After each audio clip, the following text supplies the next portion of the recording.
अब द्रवों के प्रवाह के इस चैप्टर में हम लोग द्रव के बहने की अविरतता का सिद्धांत पढ़ते हैं या इसी को कहते हैं द्रव के अविरत प्रवाह का समीकरण।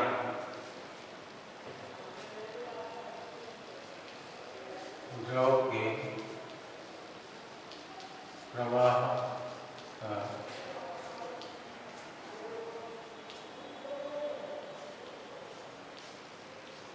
अविरतता का सिद्धांत।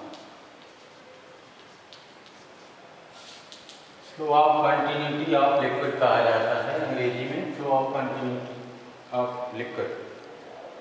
तो इसमें पहले थोड़ा सा कथन हम लोग समझते हैं। तो जब कोई आदर्श द्रव किसी असमान अनुप्रस्थ परिच्छेद की नली में धारा रेखीय प्रवाह में बहता है तो नली के प्रत्येक स्थान पर उसके अनुप्रस्थ क्षेत्रफल और उस स्थान पर द्रव के वेग का गुणनफल सदैव नियत रहता है।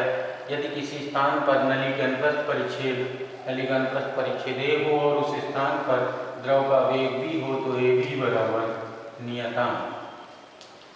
ये है द्रव के प्रवाह का अविरतता का सिद्धांत, या इसी को कहा जाता है द्रव के अविरत प्रवाह का समीकरण, AB बराबर कांस्टेंट।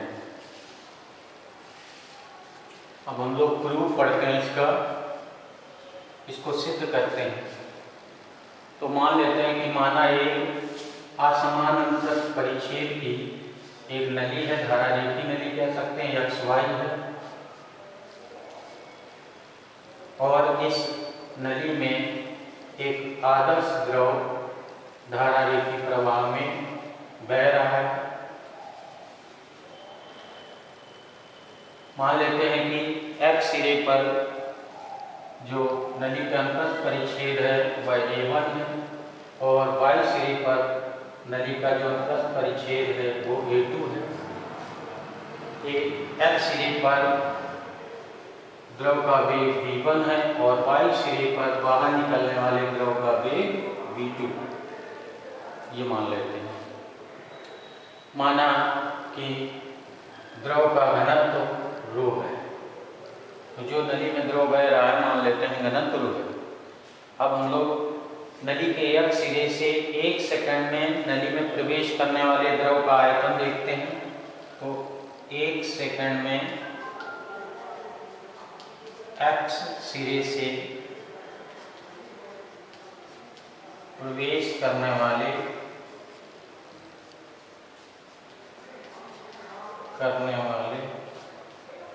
द्रव का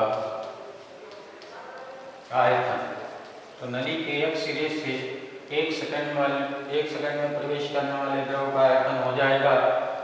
1 सेकंड में द्रव V1 डिस्टेंस चलेगा, क्योंकि V1 इसका वेग है, तो वेग का मतलब होता है मीटर पर सेकंड, अर्थात 1 सेकंड में चली गई दूरी तो 1 सेकंड चल लेगा। तो इस नली के इतने पार्ट को जो आयतन होगा उसको 1 सेकंड में प्रवेश करने वाले द्रव का आयतन कहेंगे। तो यहाँ पर आ जाएगा A1 × V1। अब हमने नली में प्रवाहित होने वाले द्रव का घनत्व रो मान लिया, अतः 1 सेकंड में X सिरे से प्रवेश करने वाले द्रव का मान निकाल लेंगे। तो 1 सेकंड में X सिरे से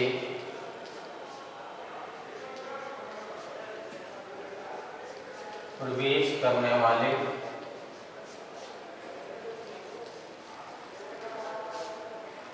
द्रव का द्रव्यमान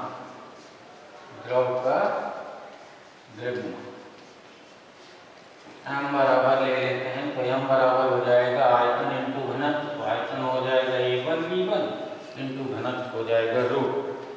तो ये इस नली के X सिरे से 1 सेकंड में प्रवेश करने वाले द्रव का आयतन हो गया। अब हम लोग Y सिरे पर चलते हैं। तो Y सिरे पर आते हैं हम लोग, तो आ जाएगा, अब यहाँ पर हम लोग Y सिरे पर कह देंगे तो 1 सेकंड में Y सिरे से प्रवेश करने वाले द्रव का आयतन हो जाएगा A1 V1 की जगह हो जाएगा A2 V2, क्योंकि वहाँ पर चाल V2 है तो हो जाएगा A2 V2।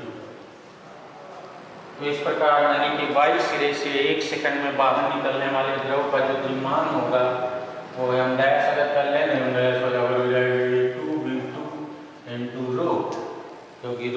तत्व है वो नहीं बदलता है।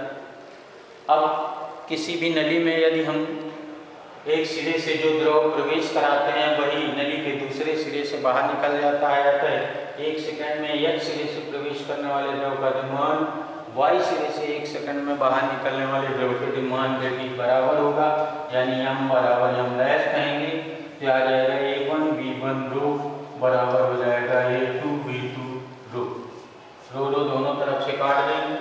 तो इससे ये निष्कर्ष निकल के आया कि A1 V1 बराबर A2 V2, अर्थात x सिरे पर नली के अनुप्रस्थ परिच्छेद और द्रव के वेग का गुणनफल y सिरे पर नली के अनुप्रस्थ परिच्छेद और द्रव के वेग के गुणनफल के बराबर है।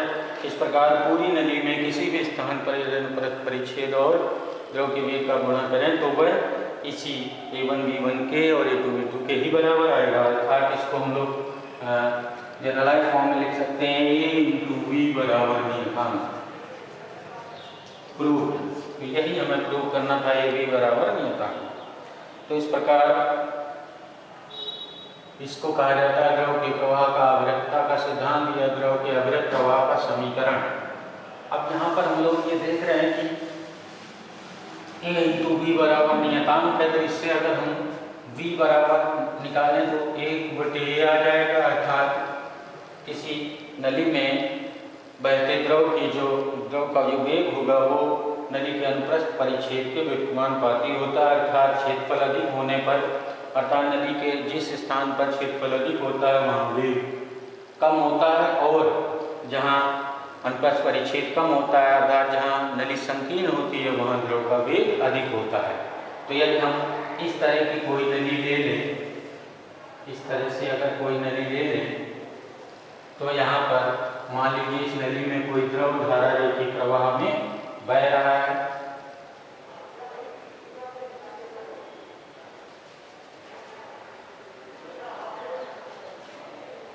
इस तरह से इस नली में द्रव का प्रवाह है, तो यहाँ पर जो वेग होगा, यहाँ पर अनुप्रस्थ परिच्छेद A1 मान लीजिए वेग V1 पर, अगर हम इस जगह पर देखें जहाँ नली संकीर्ण है तो यहाँ पर वेग V2 होगा और अनुप्रस्थ परिच्छेद यहाँ पर A2 मान लें।